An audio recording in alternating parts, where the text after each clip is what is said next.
Hello တသားချစ်တဲ့အားလုံးပဲမင်္ဂလာပါကျွန်တော်ဒီနေ့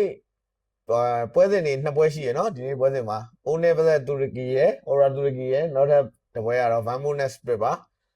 One နဲ့တူရကီ Aura တူရကီကတော့ကျွန်တော် TikTok မှာပြောခဲ့တယ် TikTok မှာပြောခဲ့တဲ့အတွက်ဒီ YouTube မှာကျွန်တော်အကျိုးကျုံလေးပဲပြောလိုက်မယ်အတိုးကျုံလေးပဲပြောလိုက်မယ်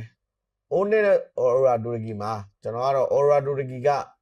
enemy လင်းနေပါရှင်းတာရမ်းလန်းနေဗျOne နဲ့ခွဲကလင်းဆော့ရတာအရင်ခက်ခဲတယ်ဘာလို့လဲဆိုတော့သူတို့ဘတ်ထိုက်လို့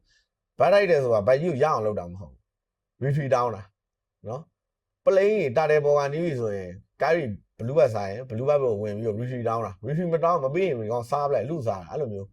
အသေးနိုင်ကြီးတခါလေကျ rosa တယ်လဲလာရင်လာတယ်တခါကျ EAB ရဲ့ကောင်တွေမှာဆင်းပြီးဟိုတာတယ်ကြီးကို skip ပြီးတော့ဘတ်တယ်ကို blue bus တွေကိုအသေးနိုင်ကြီးဝင်သွားတယ်ရှိရယ်ကျွန်တော်အဲ့ဒါကြီးမြင်ခဲ့ရတယ်အဲ့ဒါကြောင့်မို့လဲကားရီရဲ့လင်းကဆော့ရခက်နေရဆော့ရခက်နေတဲ့အတွက်ဟိုဒီ One နဲ့ရှုံးခဲ့တာဗောနော်အဲ့တော့ Aura တူရကီရဲ့ play style က drop pick ကိုကြည့်ပြီးပြောလို့မရဘူးဗျဒီကောင်တွေက in-game play style နဲ့ကစားတာအရင်ကောင်းတယ်အဲ့ဒါကြောင့်မို့ကျွန်တော်ကတော့ပြီးတော့ One ကလည်း3ယောက်လောက်ကကြာနေတယ်ဂိုင်း4ယောက်ပေါ့အမှကယ်ရာလွင်ကျန်တဲ့4ယောက်ကျွန်တော်တိတ်အားမရဘူး mechanic error တွေလည်းရှိတယ်သူတို့ရဲ့အကြပိုင်းကိုလည်းရောက်နေပြီဆိုတော့ဒါတော့နားလည်ပေးရမယ်အဲ့တော့ကျွန်တော် One နဲ့တော့တိတ်မကြိုက်ပါဘူး Aura တူရကီမနေ့ကနိုင်သွားမယ်လို့ကျွန်တော်ထင်တယ် Aura တူရကီကြိုက်ပါတယ်နောက်တဲ့အနေနဲ့ Vamo နဲ့ Split ဗျ Vamo နဲ့ Split မှာတော့ကျွန်တော်ကတော့ပုံလင်းလင်းပြောရရင် Vamo ကလက်ရှိမှာအတကင်အကောင်းဆုံးအတကင်အကောင်းဆုံးသင်းဆိုကျွန်တော် YG ကိုကြော်သွားလို့ဖြစ်လိုက်မယ်အလဲကျွန်တော် YG ကတော့အတကင်အကောင်းဆုံးသင်းဖြစ်နေတယ်လက်ရှိမှာတော့Pro နဲ့နှစ်ခေါက်တွေ့ရနှစ်ခေါက်လုံးမှာအတကင်ကောင်းကြတယ်ကျွန်တော်ပြောခဲ့သလိုပဲကျွန်တော် YG ကိုအရင်ချရင်နိုင်မယ်လို့ပြောခဲ့သလိုပဲ YG ကအရင်ချရတဲ့အတွက်နိုင်တယ်နော်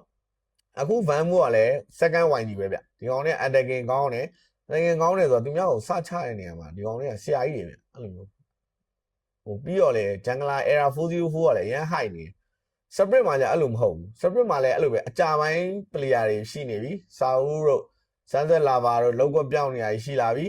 နောက်ပြီးတော့ Jungler ကလည်းဟို one shot လောက်မကောင်းဘူးလို့ပဲပြောရမလား one shot ရှေ့ကောင်လောက်လည်းမကောင်းဘူးလို့ပြောရမလားဒီကောင်လေးကဟိုအမှားလောက်တာဗျဒီကောင်လေးရဲ့ Jungler mechanic ကကောင်းတယ်အဲ့လို team နဲ့ဆော့တဲ့ခါမှာဟိုအမှားတွေလောက်တယ်အမှားလောက်တာတွေများတယ်အဲ့လိုမျိုး error တွေများတယ်ဗောနော် retreat လည်းမကောင်းဘူးအဲ့လို fan တဲ့ပဲ fan တဲ့အချိန်တွေမ fan ဘူးချတဲ့အချိန်တွေမှာဆိုရင်အမှားလောက်တယ်အဲ့လိုမျိုးကြီးပေါ့ဗျာအဲ့တော့ဒီ Jungler လေးကိုတိတ်တော့အားမရဘူးဒါပေမဲ့ Vamo မှာကျတော့ Era 404ကဒီ assassin မတားကြီးမှာဗျာ assassin တွေကိုကောင်းကောင်းပိုင်နိုင်ကြီးဆော့ပြနေရယ်ပြီးတော့ဒီကောင်းလေးသတင်းလုံးကလည်း attacking ကောင်းတဲ့အတွက်ကျွန်တော်ကတော့ Vamo ပဲနိုင်သွားမယ်လို့ထင်တယ် Split ကတော့အကြပိုင်းလဲရောက်နေပြီဆိုတော့သူတို့in-game play style နေပါလေ